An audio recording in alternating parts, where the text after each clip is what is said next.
Hello students, welcome to the video lecture series of fluid mechanics subject, and this is the video number 2 in which we are going to discuss the previous year questions of GPSC AE exam. So let's start our video. In first question, vertical triangle gate has one side in a free surface with the vertex downward. If the height of the gate is h and depth of the center of pressure is, एक vertical triangular gate है जिसका एक side जो है free surface के करीब करीब लगा हुआ है विथ वर्टेक्स डाउनवर्ड, और इसका वर्टेक्स जो है वो डाउनवर्ड, ऐसा कुछ जो है आपका फिगर है. If the height of the gate is H, gate की जो हाइट है वो कितनी है, एच है. So depth of the centre of pressure कितना होगा, तो depth of centre of pressure जो है h/2 हो जाएगा, हाफ हो जाएगा. Let's see the detail solution of this question. तो हमको पता है कि depth of centre of pressure जो है वो फॉर्मूला होता है H star is equal to IG upon A Y bar plus Y bar. तो वाई बार क्या हो जाएगा, वाई बार जो है वो h/3 डिस्टेंस पे लगेगा. तो सरफेस से CG तक की जो डिस्टेंस होती है उसी को हम लोग बोलते हैं वाई बार. तो ये हो जाएगा h/3. कितना हो जाएगा, h/3. नाउ IG जो है वो क्या होता है, IG ट्राइंगल के केस में BH³ upon 36. IG upon AH bar area हो जाएगा हाफ बेस इंटू हाइट, और H बार जो हो जाएगा वो h/3 हो जाएगा plus H bar. After solving this we will get the answer is H star is equal to h/2. याद रखिएगा फॉर्मूला आप सभी लोग, IG upon AH bar plus H bar, IG upon AH bar plus H bar, ये इसका formula हो जाएगा. Let's move to the next question. Metacentric height of a floating body, metacentric height of a floating body is the distance between meta centre and buoyancy, is the distance between meta centre and centre of gravity. तो metacentric height जो है meta centre और centre of gravity के बीच की distance होती है. So metacentric height को GM बोलते हैं. Is the measurement of initial static stability of a floating body. जो फ्लोटिंग बॉडी है, जो बॉडी फ्लोट करती है, उसकी स्टेबिलिटी को चेक करने के लिए हम लोग मेटासेंट्रिक हाइट कैलकुलेट करते हैं. So it can be calculated as a distance between centre of gravity of a body and its meta centre. Meta centre is a point through which vessel is tilted on applying the push is angular. Metacentric is the distance between, ना वापस से question आया, metacentric is the distance क्या है, is the distance between the centre of gravity of a floating body and the metacentric height. So it is the distance between metacentre M and the centre of gravity G. Floating body is known as a metacentric height. The point about which bodies start equilibrium to oscillate when the small angular displacement is called as a metacentre. एक ऐसा point जहाँ से body जो है अपना angular deformation होना start करती है. Metacentric height is equal to DM minus BG. Distance between buoyancy and meta centre and buoyancy and centre of gravity. The condition of stable equilibrium for floating body is, floating body के लिए stability का equilibrium condition क्या है, तो meta centre is always above the centre of gravity.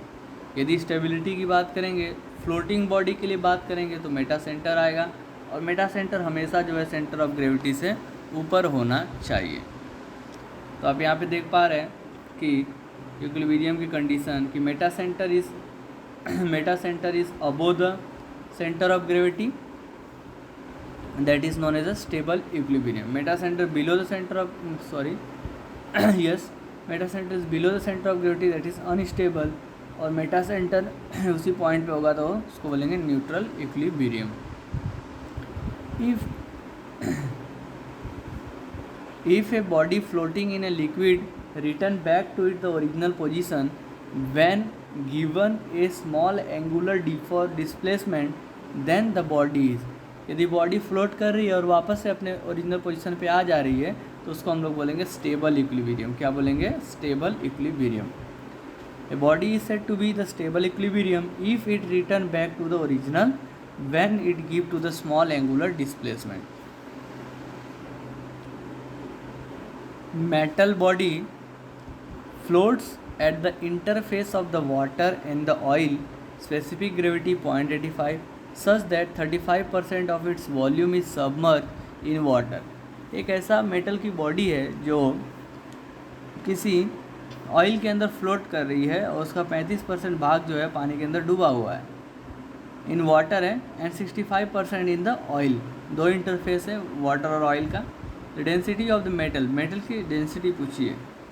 So the let the volume of the metal body is V. Metal body का volume मान लिया V है, तो मास कितना हो जाएगा? Mass of the metal body in water, पानी के अंदर कितना है? 35% है, तो 1000 into 35 into V.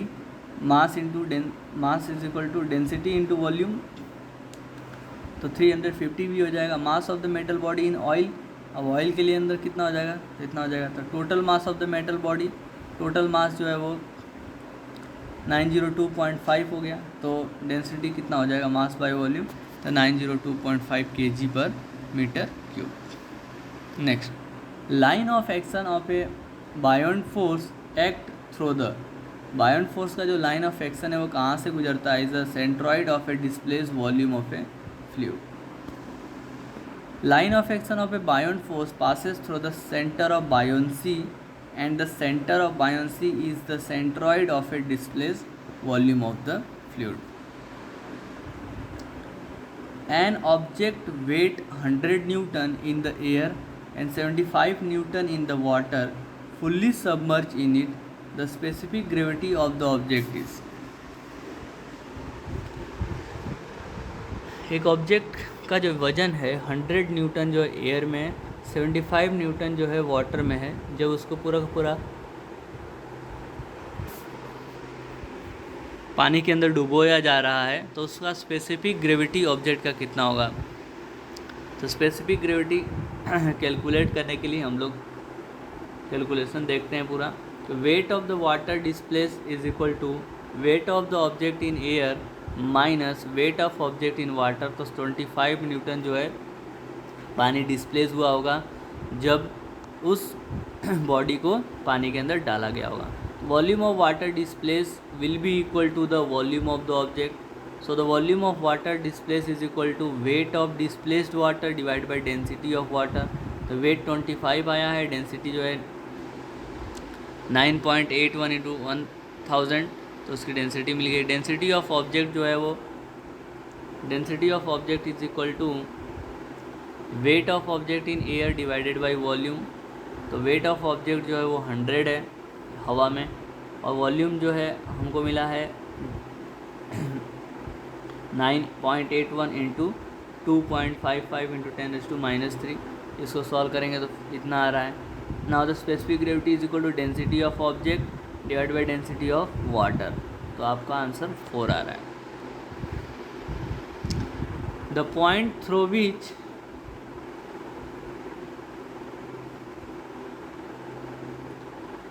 the whole weight of the body act irrespective of its position is known as, इसको बोलते हैं center of gravity.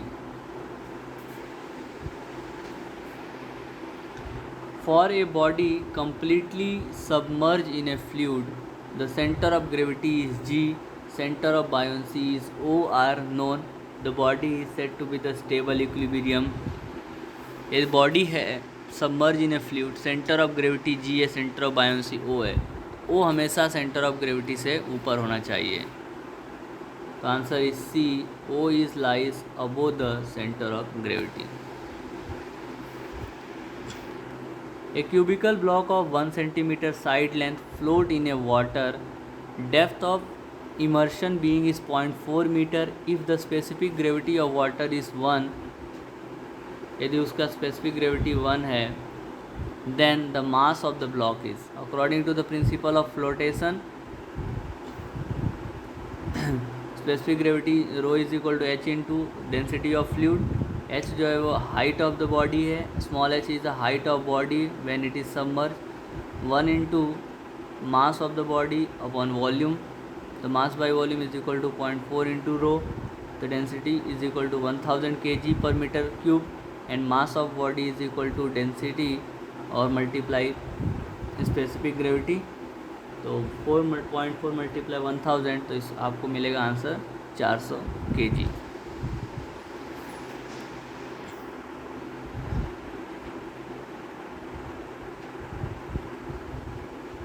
An open tank contain 0.1 meter deep water with 50 centimeter oil and specific gravity 0.8 above it. The maximum pressure acting on a side wall of a tank is. तो एक water tank है, open tank है, एक open tank है, contain 1 metre of deep water, उसके अंदर 1 metre deep पानी भरा हुआ है. देखो यहाँ पे इस तरीके से डायग्राम है. एक पानी का टैंक है, उसके अंदर 1 मीटर वाटर है और 0.5 मीटर जो है वो ऑयल है.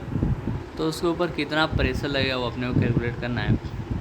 तो जी ऑयल जो है 0.8 है, डेंसिटी ऑफ ऑयल जो है 0.8 इंटू गामा डब्ल्यू हो जाएगा. Pressure maximum at 1.5 metre is equal to 0.8 into 0.5 gamma W into 1 into gamma W, तो 1.4 इंटू 10, और प्रेशर मैक्सिमम जो हो जाएगा 14 किलो न्यूटन या 14 kilo pascal. The depth of the centre of pressure on a vertical rectangular gate 4 metre wide and 3 metre height with water up to the top surfaces. तो हमें पता है centre of pressure होता है H bar I G upon A H bar plus H bar. तो यहाँ पे x बार लिखा है. तो आई जी जो हो जाएगा रेक्टेंगल का 4 बी डी क्यूब बाई 12 होता है. तो बी डी क्यूब बाई 12, तो 4 इंटू 3 का पावर 3 डिवाइड बाई 12. तो रेक्टेंगल का आप ड्रॉ करेंगे h बाई 2 पे आएगा, मतलब टोटल हाइट जो है वो 3 है. तो h बाई 2 मतलब 1.5 आ गया. ये 1.5 से सॉल्व करेंगे तो 2 मीटर आएगा.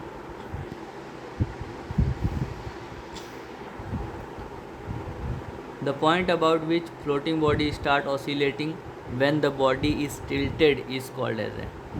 इसको हम लोग क्या बोलते हैं? Answer is meta centre. जहाँ से बॉडी जो है टिल्ट करना स्टार्ट होती है उस बॉडी को बोला जाता है meta centre. For a submerge body if the centre of buoyancy is above the centre of the gravity then the equilibrium is stable equilibrium. Centre of buoyancy जो है वो above the centre of gravity है, तो उसको हम लोग equilibrium बोल सकते हैं. ठीक है. तो इस तरीके से हमने चैप्टर नंबर 2 हाइड्रोस्टेटिक की बात की इस क्लास के अंदर. नेक्स्ट क्लास के अंदर हम लोग जो है आगे के चैप्टर को डिस्कस करेंगे. जीपीएससी के सभी क्वेश्चंस का पीडीएफ यदि आपको चाहिए तो आप मुझे कांटेक्ट कर सकते हैं 9974248087 पे, और आपको इसको व्हाट्सअप करना है इस पीडीएफ को प्राप्त करने के लिए. Thank you very much for watching this video. Keep watching, keep sharing.